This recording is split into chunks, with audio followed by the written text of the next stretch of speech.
सबसे पहले मैं आप सभी का मेरे YouTube के चैनल मिसेस ढूल रीजनिंग स्टडी पे स्वागत करती हूँ। अभी तक मैंने मेरे चैनल पर जो है रीजनिंग स्टडी की रिगार्डिंग बहुत सारी वीडियोस डाली हैं, जिनका टॉपिक रहा है अभी तक एनालॉजी और सिमिलरिटी। अभी तक मेरा ये टॉपिक जो है कंप्लीट नहीं हुआ है। बहुत सारे इंपॉर्टेंट क्वेश्चंस जो है मैंने इस टॉपिक के रिगार्डिंग आप सभी को बताए हैं। यदि किसी भी क्वेश्चन में कोई डाउट रहता है, कुछ समझ में ना आया हो, तो आप मेरे से कमेंट करके पूछ सकते हैं, या फिर डिस्क्रिप्शन में मैंने मेरी ईमेल डाल रखी है, उस पर भी आप मेरे मैसेज पे बात कर सकते हैं। ठीक है, चलिए अब हम बात कर लेते हैं हमारे आज के क्वेश्चन के बारे में। अभी तक की मेरी जो वीडियोज हैं उनमें मैंने अभी तक क्वेश्चंस करवाए हैं 192 क्वेश्चन जो है मैं अपने कंप्लीट करवा चुकी हूँ। आज की वीडियो में बात करूँगी मैं क्वेश्चन नंबर 193 के बारे में। ठीक है, इंपॉर्टेंट क्वेश्चन ही मैंने सारे आपको करवाए हैं, जो कॉम्पिटिटिव एग्जाम्स में ज़्यादातर आने के चांसेस जो है रहते हैं। ठीक है, चलिए अब हम बात कर लेते हैं हमारे आज के क्वेश्चन के बारे में। क्वेश्चन की बात करने से पहले मैं आपसे एक रिक्वेस्ट करना चाहती हूँ। यदि आप अभी तक मेरे चैनल पर नए आए हैं, अभी तक चैनल को सब्सक्राइब नहीं किया है, तो सबसे पहले आप मेरे चैनल को सब्सक्राइब ज़रूर कर लें, जिससे कि मेरी कोई भी नई आने वाली वीडियो है वो सबसे पहले आप तक पहुंच जाए। ठीक है, चलिए अब ज़्यादा टाइम ना खराब करते हुए हम शुरू करते हैं हमारी आज की रीजनिंग स्टडी के एनालॉजी और सिमिलरिटी के क्वेश्चन 193 को। तो हमारा यह क्वेश्चन जो हमें क्या कहता है, अमीटर विद्युत प्रवाह question mark and question mark. ठीक है, चलिए अब हम क्वेश्चन को समझने से पहले एक बार ऑप्शंस की तरफ ध्यान दे लेते हैं कि हमारे ऑप्शंस जो है यहाँ पर हमें क्या दिए गए हैं। तो फर्स्ट ऑप्शन हमें यहाँ पर दिया गया है स्केल, गति। सेकंड ऑप्शन हमें दिया गया है भूकंपलेखी घनत्व। थर्ड ऑप्शन हमें यहाँ पर दिया गया है बैरोमीटर।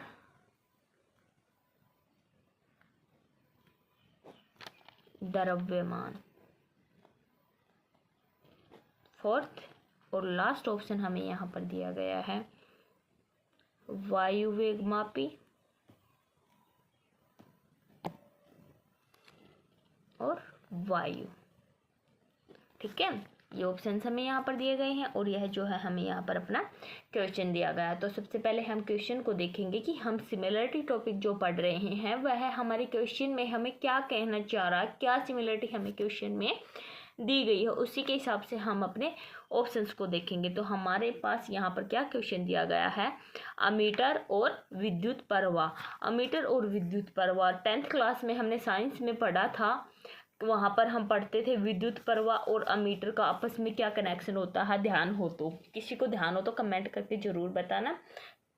ठीक है, बट मैंने बता दिया साइंस में हमने 10th क्लास में पढ़ा था, क्योंकि 10th के बाद मैंने कॉमर्स से स्टडी की है, तो मैंने 10th के बाद साइंस पढ़ी नहीं। आगे है या नहीं है ये मेरे को पता नहीं, पर 10th क्लास में हमारा यह जो साइंस में आता है। ठीक है, तो ये जो हमारा होता है दूसरे को मापने के लिए, जो हमारी विद्युत प्रवाह होती है उसको मापने के लिए पहले का प्रयोग किया जाता है। अमीटर जो होता है हमारा एक उपकरण होता है, जिसका प्रयोग हम किसके लिए करते हैं, विद्युत प्रवाह जो हमारी शक्ति होती है एक, उसको मापने के लिए हम अमीटर का प्रयोग करते हैं। उसी प्रकार से अब हमें यहाँ पर क्वेश्चंस मार्क दिए गए हैं। जिस प्रकार से विद्युत प्रवाह शक्ति को मापने के लिए हम अमीटर का प्रयोग करते हैं, उसी प्रकार अब हमें यह देखेंगे कि हमारे ऑप्शंस जो हमें दिए गए हैं उनमें एक शक्ति को मापने के लिए हम किस चीज़ का उपयोग जो है करते हैं। ठीक है, तो हम देखते हैं स्केल और गति। स्केल और गति इन आपस में वो सिमिलरिटी नहीं है जो हमें क्वेश्चन में दिया गया है, यानी इस शक्ति को मापने के लिए इसका प्रयोग करते हैं, तो गति को मापने के लिए हम स्केल का प्रयोग नहीं करते हैं। तो हमारा फर्स्ट ऑप्शन जो रहेगा हमारा रॉन्ग आंसर रहेगा। ठीक है, सेकंड हमें दिया गया है भूकंप लेखी और घनत्व।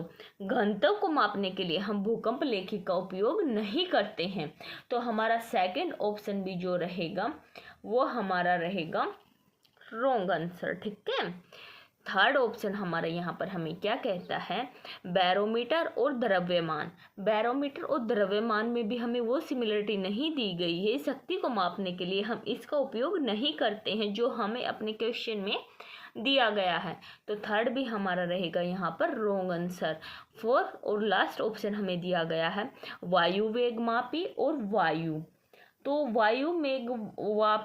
वायु वेग मापी जो हमारा यंत्र होता है उससे हम वायु की जो गति होती है हमारी और जो हमारी वायु की दिशा होती है उसको हम माप सकते हैं। तो यहाँ पर हमें वो सिमिलरिटी दी गई है जो हमें सिमिलरिटी हमारे क्वेश्चन में दी गई है। तो यहाँ पर हमारा राइट आंसर जो रहेगा वायु वेग मापी और वायु रहेगा। ठीक है, फोर्थ इज राइट आंसर। ठीक है, समझ में आया? क्वेश्चन बहुत इजी था, मेरे हिसाब से समझ में आया होगा। कोई डाउट रहता है तो आप मेरे से पूछ सकते हैं। ठीक है, चलिए अब हम बात कर लेते हैं हमारे इस क्वेश्चन की इम्पोर्टेंस के बारे में। तो यदि हम क्वेश्चन की इम्पोर्टेंस के बारे में बात करते हैं तो हमारा यह जो क्वेश्चन है एसएससी जो हमारी सीजीएल की टायर फर्स्ट की सीबीई की जो हमारी परीक्षा हुई थी 2017 में, उसमें यह क्वेश्चन जो है हमारा आया हुआ है। ठीक है, चलिए अब हम बात कर लेते हैं हमारे आज के नेक्स्ट क्वेश्चन के बारे में। नेक्स्ट क्वेश्चन पर जाने से पहले मैं आपसे एक बार फिर से कहना चाहूँगी, यदि आप अभी तक चैनल पर नए आए हैं तो सबसे पहले चैनल को सब्सक्राइब जरूर कर लें, जिससे कि नई वीडियो जो है वो मेरी आपको आते ही मिल जाए। और वीडियो में यदि आपको कोई कमी लगती है, कहीं भी किसी तरह का कोई डाउट हो, तो आप मेरे से कमेंट में बातें कर सकते हैं, आपको कमेंट्स का रिप्लाई ज़रूर मिलेगा। ठीक है, चलिए अब हम बात कर लेते हैं हमारे आज के नेक्स्ट क्वेश्चन के बारे में। नेक्स्ट क्वेश्चन रहने वाला है हमारा क्वेश्चन नंबर 194। क्वेश्चन जो यहाँ पर हमें क्या कहता है, दाब वायु दाब मापी क्वेश्चन मार्क और मील मापी। ठीक है, यह जो हमें यहाँ पर क्वेश्चन दिया गया है। चलिए अब हम बात कर लेते हैं एक बार अपने ऑप्शंस के बारे में कि हमें ऑप्शंस जो है यहाँ पर क्या दिए गए हैं।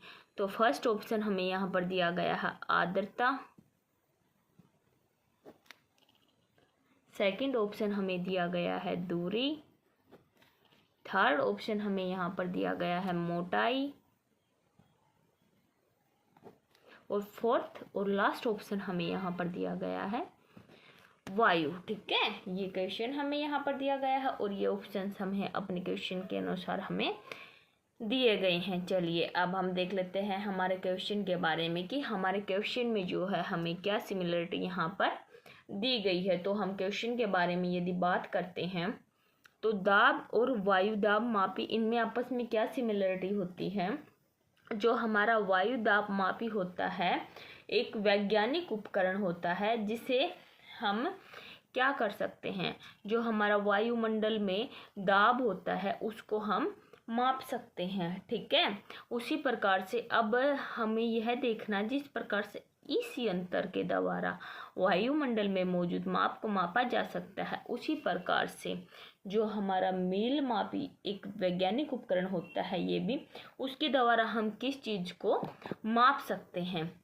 तो जिस प्रकार से वायु दाब मापी के द्वारा वायुमंडल में दाब को मापा जा सकता है, उसी प्रकार से मील मापी जो हमारा वैज्ञानिक उपकरण होता है उसके द्वारा हम जो हमारे वाहन होते हैं उनके द्वारा जो हमारी दूरी होती है ना, टोटल दूरी जो वो तय करते हैं, उसको हम माप सकते हैं। मील यानी कि कितने मील तक चला, मापी यानी कि मापना, मील मापी वैज्ञानिक यंत्र जो होता है हमारा वाहनों द्वारा तय की गई दूरी को मापता है। तो दूरी हमारा यहाँ पर रहेगा राइट आंसर, जो हमारा सेकंड नंबर पर हमें दिया गया है। तो first is wrong answer, second is right answer, third is wrong answer, fourth is wrong answer. ठीक है, समझ में आया? मेरे हिसाब से समझ में आ गया होगा, क्योंकि ये क्वेश्चन तो वाकई में ही बहुत ईजी था। आप ये मत सोच लेना कि मैं अपनी वीडियोज में जो है बहुत इजी क्वेश्चंस आपको करवाती हूँ। नहीं, मैं इजी नहीं करवाती, मैं वो क्वेश्चंस आपको करवाती हूँ जो पहले कॉम्पिटिटिव एग्जाम्स में हमारे पास आए हुए हैं,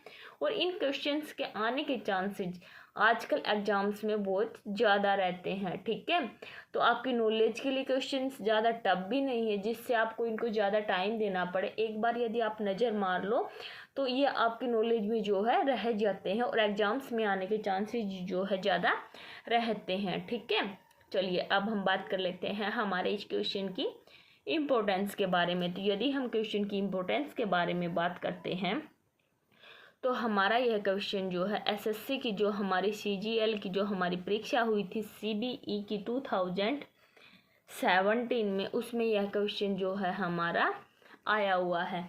और सीजीएल और सीएचएसएल की जो हमारी परीक्षा होती हैं उनमें जो क्वेश्चंस आ जाते हैं वो बार बार रिपीट होते ही रहते हैं, तो उनकी तरफ हमें ध्यान रखना चाहिए कि कौन से एग्जाम्स में कौन से क्वेश्चंस आ रहे हैं, क्योंकि चांसेज होते हैं कई बार वो क्वेश्चंस 3-4 साल पहले के रिपीट कर देते हैं। ठीक है, चलिए अब हमारी आज की जो वीडियो है वो यहीं पर ख़त्म होती है। मैंने जो क्वेश्चंस आपको करवाए बहुत इजी थे, फिर भी कोई डाउट रहता है तो आप कमेंट करके मेरे से पूछ सकते हैं।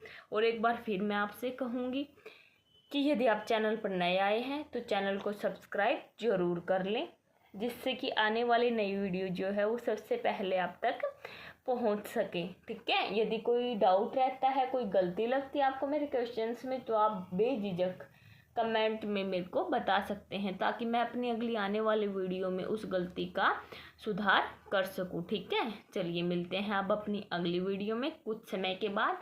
जब तक के लिए थारी मेरी राम राम।